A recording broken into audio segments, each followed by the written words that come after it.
চুপ্পুকে তো আনবই, চুপ্পুর বাসা যতগুলো ইট আছে সবগুলো খুলে নিয়ে যাবো। জুলাইয়ের মানে কলঙ্ক, মানে এই চুপ্পু ফেসিস্টের মতো একটা লোকের নাম নিয়ে কথা বলতে হবে আমি আয়াসের, এটা আসলে লজ্জা লাগতেছে নিজের কাছে। একে তো অনেক আগেই জেলখানায় রাখা উচিত ছিল। জুলাই গণ অভ্যুত্থানে কি হইলো? প্রকাশ্যে দিবালোকে ছাত্র জনতার উপরে হামলা হলো, আর এই খুনি হাসিনা এবং রাষ্ট্রপতির পেটোয়া বাহিনী, পুলিশ, বিজিবি, র্যাব যত বাহিনী আছে পাখির মতো আমাদের ভাইদেরকে নির্মমভাবে হত্যা করলো। চুপ্পুর ভূমিকা কি ছিল? চুপ্পু সামাজিক যোগাযোগ মাধ্যমে বা মিডিয়ার ভাইদের উদ্দেশ্যে কি আমাদের ছাত্র জনতাদের পক্ষে দাঁড়িয়েছিল? হারায়নি। গতকালকে চুপ্পু বলল আর্টিকেলের 51, আসলেই এই খুনি মাদারবোর্ড আর্টিকেলের 51 বলতে কি বুঝে? যে সে তো আজকে সাবেক, গতকালকে ছিল। এই আইনটা আর্টিকেলের 51টা হয় যখন রাষ্ট্রপতি দায়িত্ব চলাকালীন সময়ে তার ভিতরে তার মাধ্যমে যদি কোনো অভিযোগ আসে, তখন সেই অভিযোগগুলোকে কেন্দ্র করে তাকে জেলখানায় নেওয়া যাবে না, তাকে গ্রেফতার করা যাবে না, তাই তো? এটা স্পষ্ট লেখা আছে। এই মাদারবোর্ড, তোকে উদ্দেশ্য করে বলতেছি, তুই আর্টিকেলের 51টা ভালোভাবে পড়বি। বারবার চেষ্টা করি আমরা ছাত্র যে আসলে গালি না দেয়, আসলে বিপ্লবীর ভাষাটা গালিতে রূপান্তরিত হয়েছে। আমরা আসলে গালি দিতে চাই না, আমরা চাই না এই গালিটা আসুক। মানুষ যারা কিনা মানুষকে মানুষই মনে করে না, যদি এরা মানুষকে মানুষ মনে করতো তাহলে 24 গণ অভ্যুত্থানে প্রকাশ্যে দিবালোকে এই আমাদের ভাই বোনদেরকে হত্যা করতো না।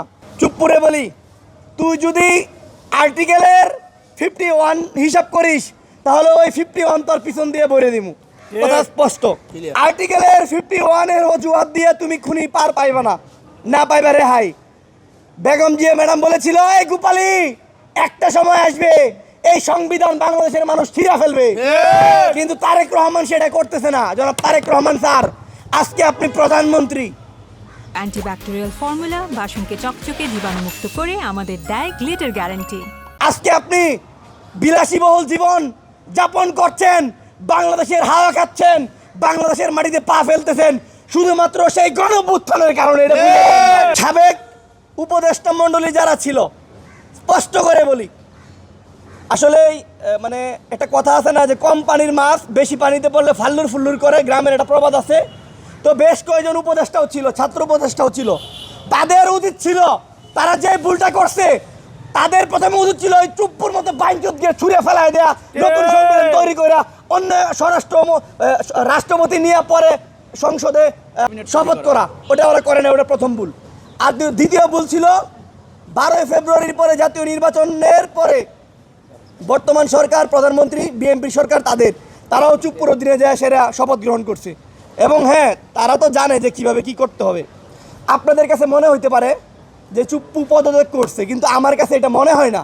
আমার কাছে মনে হয় চুপ্পুকে পদত্যাগ করানো হয়েছে, এবং এটাই ছিল বিএনপির সবচেয়ে সফল কাজ আমরা মনে করি।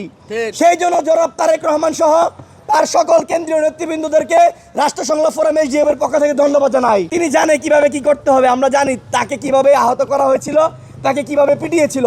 তারেক রহমান এটার প্রতিশোধ দিবে যদি তিনি তারেক রহমান হয়ে থাকেন। তিনি যদি তার উপরে যেই জুলুম অত্যাচার হয়েছিল সেটা যদি তিনি মনে রাখেন, তিনি এটার প্রতিশোধ নিবে। এই চুপ্পুকে তো শুধু অ্যারেস্ট করলেই চলবে না, এই চুপ্পুকে তার যেই সরকারি সুযোগ সুবিধাগুলো দেওয়ার কথা বলতেছেন বর্তমান সরকার, এগুলো বন্ধ করতে হবে। ঠিক ঠিক।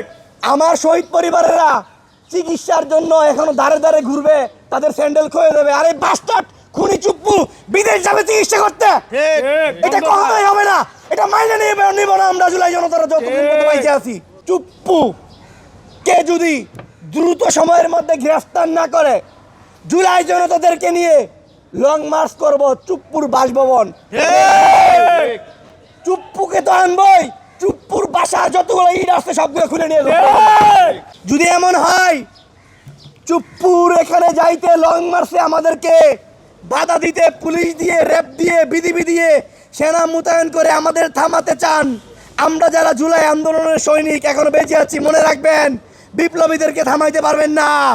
অনেকেই বলে যারা খুনি হাসিনাকে আম্মা আম্মা করতো, যারা আম্মা আম্মা ডাকতো, আপা আপা ডাকতো, এই সকল চুপ্পু ফেসিস্টটা কিভাবে রাষ্ট্রপতি হয়, এটাই তো লজ্জা।